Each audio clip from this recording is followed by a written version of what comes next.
नमस्कार दोस्तों, आज हमारा अगला अध्याय है हिमालय।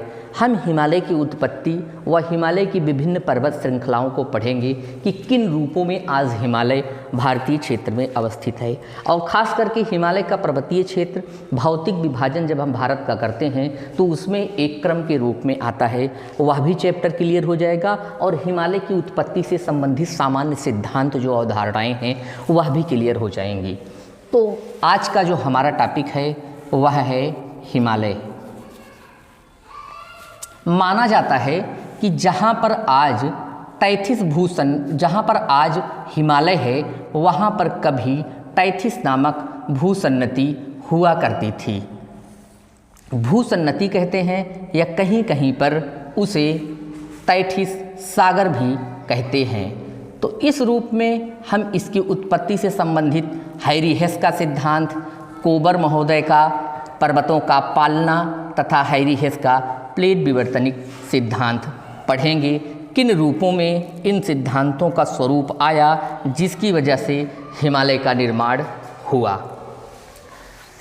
और हिमालय को कितने रूपों में बांटा गया है, कितने भागों में बांटा गया है, इसकी भी हम आज चर्चा करेंगे। आइए देखते हैं।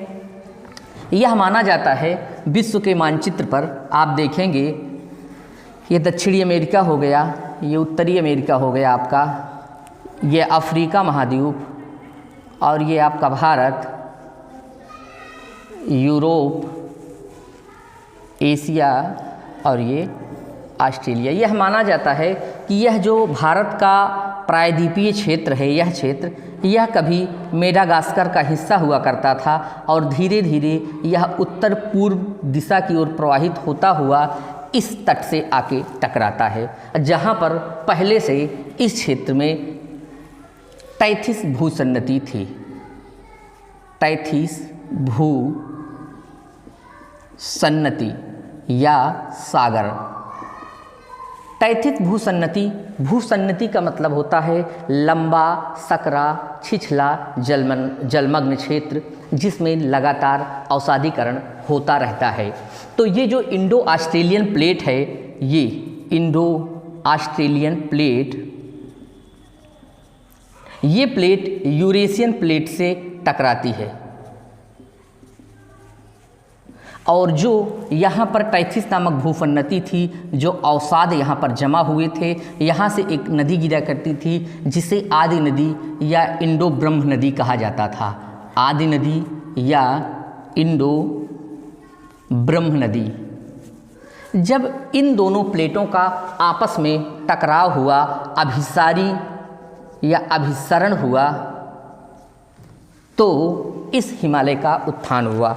हिमालय कोई एक प्रक्रिया ऐसी नहीं है कि जो एक दिन दो दिन में उत्थित हो गया। यह करोड़ों वर्षों का परिणाम है, जिसकी वजह से इस स्थान पर 3 रूपों में धरातल का उत्थान हुआ, जो महान, मध्य और शिवालिक के रूप में जाना गया।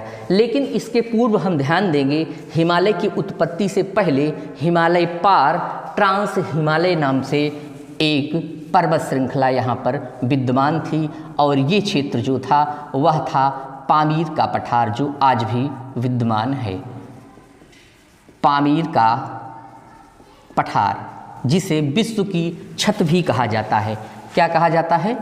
विश्व की छत। इस क्षेत्र से लगी हुई यह पर्वत श्रृंखला कुल्लुम की पहाड़ियाँ कहलाती हैं।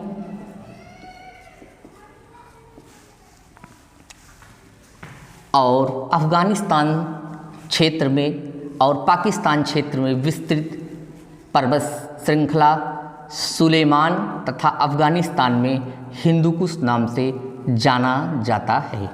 क्लियर? यह रूप था। जब यह प्लेटें आमने सामने यहाँ पर टकराईं तो हिमालय का उत्थान हुआ धीरे धीरे करोड़ों वर्षों में। पहले रूप में जो उत्थान हुआ वह महान हिमालय का उत्थान होता है। जो पहले क्रम में उत्थान हुआ वह किसका हुआ? महान।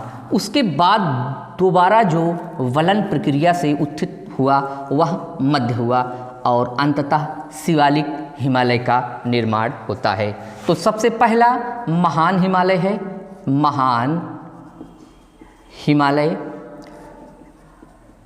उसके बाद जो है वह मध्य हिमालय है, मध्य हिमालय, और उसके बाद शिवालिक हिमालय है। 3 रूपों में यह हिमालय का उत्थान होता है और यही मुख्य हिमालय है जो नवीन बलित मोड़दार पर्वत के उदाहरण हैं। ट्रांस हिमालय की चर्चा हम यहाँ पर कर रहे थे। जो यहाँ पर ट्रांस हिमालय है, इस क्षेत्र में लद्दाख और कश्मीर के ऊपरी क्षेत्रों में, इस क्षेत्र में जो ट्रांस हिमालय है वह भी 3 रूपों में विभक्त है। काराकोरम, लद्दाख और जास्कर की श्रेणियां। काराकोरम का यह 3 विभाजन है और महान हिमालय का यह 3 विभाजन माना जाता है। जो भारत की सर्वोच्च शिखर गाडविन आस्टिन या K2 पर्वत है वह यहीं पर अवस्थित है, इसी काराकोरम में। यहाँ पर K2, K1, K3, K4 ऐसे करके बहुत सारी पहाड़ियाँ हैं। तो जो सबसे ज़्यादा ऊंचाई पर स्थित है, जिसकी सर्वोच्च शिखर है, वह है काराकोरम की K2 या गाडविन आस्टिन। गाडविन आस्टिन, इसे गौरी नंदा भी कहा जाता है, गौरी नंदा भी कहते हैं। क्लियर। अब ये जो हिमालय का 3 रूपों में ऊपर विभाजन हो गया, ट्रांस हिमालय का और महान, मध्य और शिवालिक, इन 3 रूपों में जो ये विभाजन हो गया, इसके बीच में कुछ रेखाएं गुजरी हुई हैं। उन रेखाओं को क्या कहते हैं, अक्सर वहाँ से प्रश्न आता है। तो जो ये सिद्धांत था PTT का, प्लेट टेक्टोनिक थ्योरी या प्लेट विवर्तनिक सिद्धांत, प्लेट विवर्तन की सिद्धांत या प्लेट टेक्टोनिक थ्योरी, इसको जो दिए थे, आया हुआ प्रश्न है, हैरी हेस महोदय ने दिया था। और भूसन्नतियों को पर्वतों का पालना, उनका मतलब यह था, कोबर महोदय थे, इन्होंने कहा कि भूसन्नतियाँ जो होती हैं, भूसन्नति ये जो हैं ये पर्वतों को पालती हैं, पर्वतों को पालती हैं या पर्वतों का पालना है। इनका मतलब यही था कि जो लंबा सकरा छिछला जलमग्न क्षेत्र होता है जिसमें लगातार अवसादीकरण होता रहता है, उसमें जब 2 प्लेटें विभिन्न दिशाओं से संचरित होती हुई आती हैं और टकराती हैं तो मलबा ऊपर की तरफ उठता है, वही आगे चल कर के हिमालय का निर्माण करता है। अतः जो ये भूसन्नतियाँ हैं वह पर्वतों का पालना है। इसे कौन कहा, कोबर महोदय, आया हुआ प्रश्न है, कोबर महोदय जी ने यह कहा था। तो क्लियर हुआ कि ट्रांस हिमालय जो हिमालय से पहले उत्थित था, यह इसे हिमालय पार भी कहा जाता है।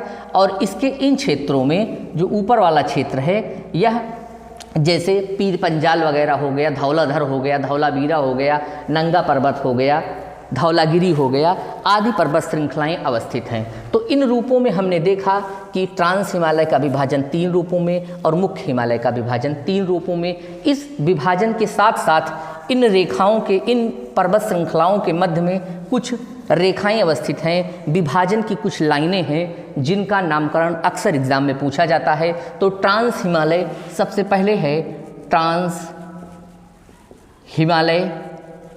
उसके बाद जो है वह है महान हिमालय और मध्य हिमालय, शिवालिक हिमालय और फिर गंगा का मैदान। इन पर्वत श्रृंखलाओं के मध्य में कुछ रेखाएं खींची गई हैं, जैसे ट्रांस और महान के मध्य में जो रेखाएं खींची गई हैं उन्हें कहते हैं इंडो सागपो सचर जोन या हिंज लाइन। और महान और मध्य के बीच में जो रेखाएं खींची गई हैं उन्हें कहते हैं main central thrust, main central thrust. और मध्य तथा शिवालिक के मध्य में जो रेखाएं खींची गई हैं, जो विभाजन का आधार, वह है main boundary fault, main boundary fault. और शिवालिक तथा गंगा के मैदान के मध्य जो विभाजन का आधार है वह है great boundary fault, great boundary fault. तो यह है हिमालय का विभाजन कैसे कैसे और किन किन पर्वत श्रृंखलाओं के रूप में हुआ है, उसके विभाजन का आधार क्या है। हैरी हेस ने जो संवहनीय तरंगों पर आधारित सिद्धांत दिया था और कोबर ने भूसन्नति पर आधारित सिद्धांत दिया था के स्वरूप में निर्मित यह महान हिमालय और उसके पार परा हिमालय या ट्रांस हिमालय। अब देखते हैं जब यह निर्माण हो गया तो इस निर्माण क्रम रूपों में एक विद्वान हैं जिनका नाम है सिडनी बुर्रार्ड। सिडनी बुर्रार्ड महोदय ने हिमालय के विभाजन का जो आधार बताया वह नदी बताया। उन्होंने कहा कि जो ये इंडो ब्रह्म नदी या आदि नदी कभी यहाँ से बहा करती थी और यहाँ पर गिरती थी, हिमालय उत्थान के बाद यह विभिन्न वितरिकाओं में बट गई। जैसे यहाँ से आपकी गंगा नदी गंगोत्री से निकलती है और ये बंगाल की खाड़ी में यहाँ जाकर के विलीन हो जाती है, और यहाँ से चोमोयुंगडुंग से आपकी सिंधु नदी निकलती है और लद्दाख और जास्कर पर्वत श्रृंखला के मध्य होती हुई यह पाकिस्तान में जाकर के विलीन होती है, और यहीं से ब्रह्मपुत्र निकलती है और आकर के ये फिर बंगाल की खाड़ी में गिरती है। तो सिडनी बुर्रार्ड महोदय ने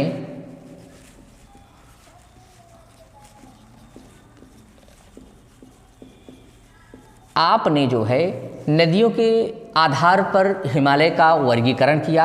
आधार क्या लिया? पूछा हुआ प्रश्न है नदी। इन्होंने बताया कि जो सिंधु से सतलज नदी है, जो सिपकिला दर्रे से भारत में प्रवेश करती है सतलज नदी, आया हुआ प्रश्न है। तो जो सिंधु नदी से सतलज नदी तक इन्होंने कहा कि पहला है कश्मीर हिमालय, कश्मीर हिमालय। यह हिमालय जो है वह सिंधु से लेकर के सतलज तक है, सिंधु से सतलज तक है। उसके बाद इन्होंने बताया अगला कुमायूं हिमालय, कुमायूं हिमालय। इनके विभाजन का आधार नदी ही है, इसलिए नदियों द्वारा बनाए गए गार्ज या कैनियन जो खड्ड होते हैं उनके आधार पर इन्होंने जो विभिन्न टुकड़ों में या रूपों में अवस्थित है, जैसे मान लीजिए ये यहाँ से सिंधु नदी गुजरी इस क्षेत्र से, तो यहाँ खड्ड का निर्माण की है, और यहाँ से आपकी सतलज नदी निकल रही है तो यहाँ पर भी खड्ड का निर्माण की है। तो ये वाला एरिया, इस बीच में जो पर्वत श्रृंखलाएँ अवस्थित हैं, सिडनी बुर्रार्ड महोदय ने कहा यह कश्मीर हिमालय है। और कुमायूं हिमालय इन्होंने बताया कि यह जो है अब सतलज से लेकर, सतलज से काली नदी तक अवस्थित है।